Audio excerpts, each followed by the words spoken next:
Product management doesn't only apply to software products. It's age old, started in manufacturing, but we now have a discipline that's mostly focused on software development and product management of these software products. And what product management is essentially, it's a business process going through the whole development phase of a product. So it starts at planning, developing, go-to-market strategies. I'm going to read from this list that I have here, managing a product or service. So it includes the entire life cycle. And essentially in Plus Narrative, that's what we aim to do as well. One thing that's become quite apparent is people are asking me quite regularly, so what do you actually do? And they don't fully understand my day-to-day. And it is a little bit hard to explain, but standing still at the definition of what a product manager does is essentially the person that identifies the customer needs, meshes that with the larger business objectives that a product or kind of a feature needs to fulfill. And then or product manager needs to articulate this information, understand what a successful implementation of this product or feature looks like, and also get a team behind him or her to get this product out there. So rallying the team, ensuring that everyone understands where this product is going, what's the vision, how does it fit into the larger business objectives, and then making sure that the team kind of executes on this plan or vision. So within Plus Narrative, we have two examples of how this will look. And the one is an already existing product that's set up as a retainer, and we have a new product that's going into market. And the approaches that we have inside Plus Narrative are completely different for two. So when it comes to an existing product and managing that product continuously throughout its life cycle, what we do as a team is we have regular engagements with the customer. So our retainer is set up with another company, and it's a service for them. It's a platform that they use on a daily basis. So what we're trying to ensure is we have regular touch engagements with them. We make sure that we understand the things that they do from day to day. We analyze those things that they do. So step 1 to step 10, what are the things that you need to accomplish? The team sits together, and to be quite honest with you, I facilitate this process. I don't do the physical hard work. It's all the experts in my team that actually do the hard work. So we sit with the team, we analyze these steps. Our wonderful UX designer goes through each and every steps and see how we can optimize these steps to either decrease the amount of friction in the process, increase the speed to accomplish the task, or more intuitively communicate what the user needs to do. So a simple example of this is how to onboard. A lot of onboarding processes at the moment is as soon as you've created an account, there's a little wizard or a little pop-up that shows you exactly what are the next things that you need to do. And that's kind of how we want to position this product to optimize it as best possible for the people that will use it.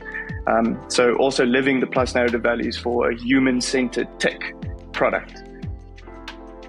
So through the different phases, we have regular touch points with the customer themselves. We workshop ideas with them. We're setting up test groups where we have these blue sky, almost crazy ideas, get the designers on board, and we prototype it. Then we sit with the test group, we show them, this is kind of what we think. This is how the feature will work. What do you guys think? We know it's a little bit out there.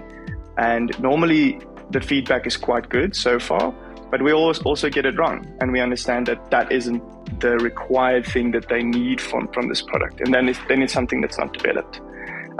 Which makes this process very efficient in a way that the things that go out to customer are already tested before it goes into development. And it makes sure that as soon as something goes live, we know that people want to use it and they get excited about it, which also increases adoption rates, which is probably the biggest struggle with improving a product constantly. What are some of the other challenges that you would face as a product manager? The difficulties at the moment are the amount of info and the amount of work that goes into managing a product. I think people underestimate when they look at an app on their phone, when they look at a website, all the thought that has gone into every single interaction. For Plus Narrative, we want to create something that's truly user-centric. You need to accomplish a task. We design your journey to be as efficient, as quick as possible for you to come in, no friction, achieve the task, and get out. And conveying that level of detail and the information that goes into it is extremely difficult with customers. People don't yet understand. So they look at an app screen that has 6 buttons on it. Every single button has a successful state. It has an unsuccessful state. We need to understand where it navigates to. We also need to understand in what frame of mind is the user when they are on that page. What do they want to accomplish? And how can we position everything on that one little screen so that for a user landing there, being in some kind of psychological state of I need to achieve a goal, we design it so that we don't increase that friction and we decrease the time it takes to achieve the task at hand. So while it looks really simple, quick and easy to a user on their end, what's actually happened in the back end is a whole bunch of complicated systems and decisions that have been made to ensure that exactly. And it's a bunch of process flows and a bunch of question marks and sticky notes that we just add on everywhere to ensure that when this app goes live, the best testers out there for any software product are the actual users, because they're going to land on it, they're going to click on buttons that you never thought about, or spaces or things that you never thought about, and they're going to break it. And what we try to do is we try to account for that before any of it happens.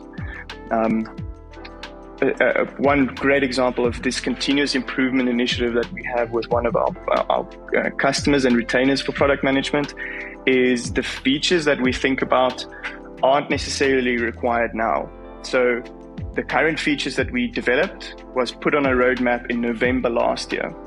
And at the time, even for me, I didn't fully understand how all of these things are going to fit together. We identified needs through our backlog creation workshop, where we identified certain touch points that they want to accomplish, but I wasn't sure yet how everything's going to fit together. Now 6 months later, oh my goodness, 6 months later, now all of these different features kind of filter into one another, and we can kind of use different features to amplify and enhance the value of a big thing that we started last year, but not really knowing how it's going to fit into the larger picture. It's also a great example of how continuously speaking to users, they have a sense of what they want, and it's our job to kind of bring that all together. It's also what the product manager is there to do. And luckily we have a product owner in the team as well, which is another thing. So now you have an owner, you have a manager, you have a business analyst, you have all these buzzwords. What does everyone do? And on a lower level, on a product ownership level, it is the responsibility of the product owner to understand the vision objectives that the manager is setting. So this blue sky, almost delusional idea of what feature we're going to push out, and the product owner executes on that, saying, hey team, how are we going to accomplish this? What's the most difficult? What's the least difficult? How do we develop this? Create backlog tickets, sit with them in brainstorming sessions. So there's a lot going on internally once we have already completed the phase of talking to the customer. So yeah, that's a little introduction into what we do. We do a lot of thinking in the background that customers don't necessarily know about. Even people in Plus Narrative asking me, what do you do, also makes me think that they don't fully grasp the concept. And hopefully this video is a little start of Plus Narrative product management with humans at the center of tech. And hopefully we can just build on this. Why? Why do you do what you do? Out of all of the roles that you could have played at Plus Narrative, why this, and why do you enjoy it? That is an excellent question. I think it's been quite an adjustment process for me, where I started my software career in business analysis, where I had to map out every single process. So I'm quite lazy. I think personally I'm quite lazy, and the only way that any kind of process makes sense to me, because I don't want to go through reading like 600 pages to understand it, I will map it out in little blocks and little steps, and I would have a process flow. And that was my approach with software when I started. I would map everything out, kind of understand the process as it is, kind of assign values to the different steps and see where can we improve this. So it all started in process improvement. And now as a product manager, what I love to do is getting that feedback from a customer. This sounds super cheesy, but I'm just going to say it. Seeing a person, a client in a meeting that for the past 6 months have said, I don't know what we're doing, doesn't make sense to me, I don't think this is going to work. Like, there's no trust or faith at all in the process. And once we get to that one meeting where he says, this is great, I love this, we're finally getting somewhere, that makes it worth it. And that's actually a real example. I'm not going to point out names, but it was this one contact that he didn't understand the process. He was kicking back against what we were doing because it's the unknown. And through that uncomfortable phase, we guided them and told them that we are developing this for them. It's not for us. So when we think about features, we're putting them in the front seat and getting that validation of, wow, this makes my life so much easier and everything is better to comprehend, is what makes it worth it. At the end of the day, we don't want to enslave people to the products that we develop. We want to create a product that aids some kind of task for a user. So keeping that at the core of what we do.